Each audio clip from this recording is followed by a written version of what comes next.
Shalom. Pertama-tama saya ingin menyampaikan rasa bangga kepada semua jemaat LA City Blessing yang ikut ambil bagian di dalam doa puasa kita bersama-sama selama 40 hari ini, mulai dari orang tua sampai anak-anak muda. I am proud of you. Hari ini saya ingin menyampaikan pentingnya kita berpuasa. Kenapa? Karena ternyata saudara ada hal-hal yang tidak bisa tembus kalau kita hanya berdoa. Kita perlu berpuasa. Saya akan share hari ini di dalam 2 pasal dari Perjanjian Lama dan Perjanjian Baru.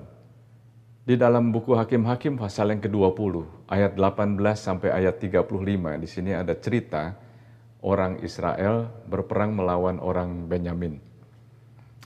Hari yang pertama mereka bertanya kepada Tuhan, mereka datang ke rumah Tuhan, mereka mendapat strategi, lalu mereka maju berperang, tapi kalah mereka.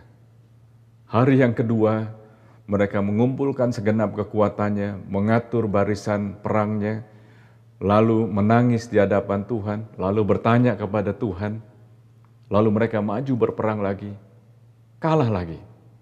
Hari yang ketiga, mereka mengalami kemenangan. Apa sebabnya? Apa yang membuat kekalahan berubah menjadi kemenangan?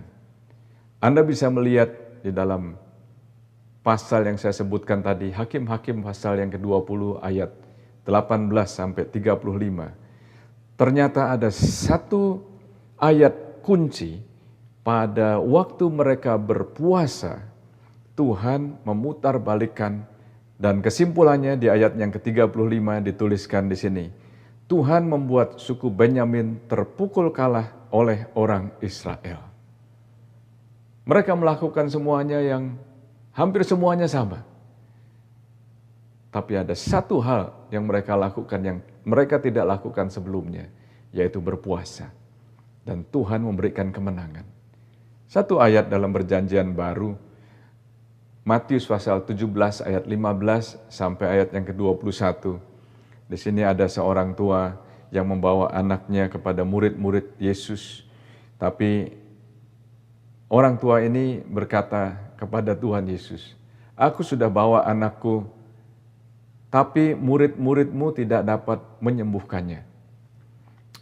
Yesus menegur dan dia katakan, "Berapa lama lagi kamu tidak percaya? Berapa lama lagi aku harus bersabar terhadap kamu?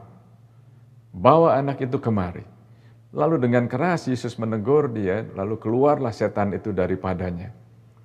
Ketika murid-murid Yesus bersama-sama dengan Tuhan Yesus sendirian, mereka bertanya, "Kok kami nggak bisa usir setan yang ada di dalam anak itu?"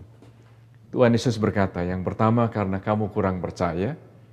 Dan yang kedua di ayat yang ke-21 dituliskan, jenis ini tidak dapat diusir kecuali dengan berdoa dan berpuasa." Saya mau menghimbau semua Anda, mari kita lanjutkan doa puasa kita bersama ini. Ada banyak hal-hal detail yang tidak saya sampaikan di dalam pesan saya hari ini, karena nanti bisa terlalu panjang. Tapi saya sampaikan di dalam khotbah saya hari Minggu. Anda bisa mengikutinya di website kami di www.lacityblessing.org. Tuhan memberkati. Mari kita terus lanjutkan puasa kita memasuki minggu yang ketiga, dan Anda bisa dapatkan juga prayer guideline setiap hari, pokok-pokok doa yang Anda bisa doakan setiap harinya. Sampai kita lengkapi tanggal 25 September bersama-sama. Tuhan berkati.